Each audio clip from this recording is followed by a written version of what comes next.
I don't just sit around and talk about sci-fi. I also do a whole lot of design and visualization, and I thought I'd try something different and share some of my work with you. Most of my more complete-looking work comes from ships that I designed and created for my upcoming Star Trek fan film, Pacific 201, so I thought I'd start there. So we're starting off with my experimental Romulan stealth vessel from Pacific 201. Something that I really wanted to do here was create a Romulan ship that really felt different than conventional Romulan ships, but also fit, you know? So what I started with is nautical inspiration that kind of permeates Pacific 201. And I started with making the primary hull here shaped like a U-boat. And it's really easy to see from the side. It really has this U-boat inspired hull. And of course, I added to that, you know, the standard kind of avian features of Romulan vessels, such as the feathered bird wings. Something that I did with the wings here is I kind of reinforced the idea that the Romulans steal tech from everybody else and then kind of make it their own or, you know, improve on it. There's a really strong reference to the shape of the D7 Klingon ship with these hanging nacelles, and that's something that we don't see in Romulan vessels except for maybe warbirds from Nemesis. But for the most part, this is a very Klingon look. A lot of the design in Pacific 201 is kind of grounding the technology, making things feel more practical and more real world. And I kind of brought that over into the nacelle design here, where I kind of based it off of a missile.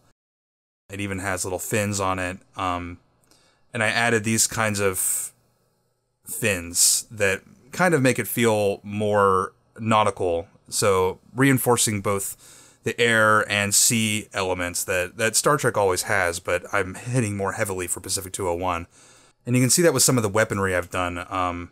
Like, these guns here are designed to be very, well, they're firstly very low detail, but I wanted to make them kind of reminiscent of the sorts of guns you saw on the deck of a U-boat or something like that.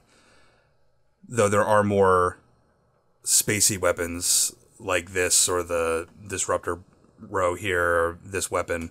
And that includes the observation bridge up top. This isn't the primary command center of the ship, but it does kind of lend itself to, you know, harkening back to, you know, the flying bridge of naval vessels. And I put some little people in there. You get a sense of scale and a little sense of being lived in. A big part of the Romulan design language of Pacific 201 was to incorporate gold. In the original series, the Romulans have gold helmets and stuff like that, but I wanted to incorporate it into the ship, and I thought that the more modern Romulan green with gold looked really good. And, you know, you get these, like, nice, sharp, metallic highlights on the hull. So you see it with the name and number on the front of the ship, and then the Romulan golden hexagon. And in the original series, the Romulan logo is a yellow hexagon with, like, these irregular hexagons coming off of it.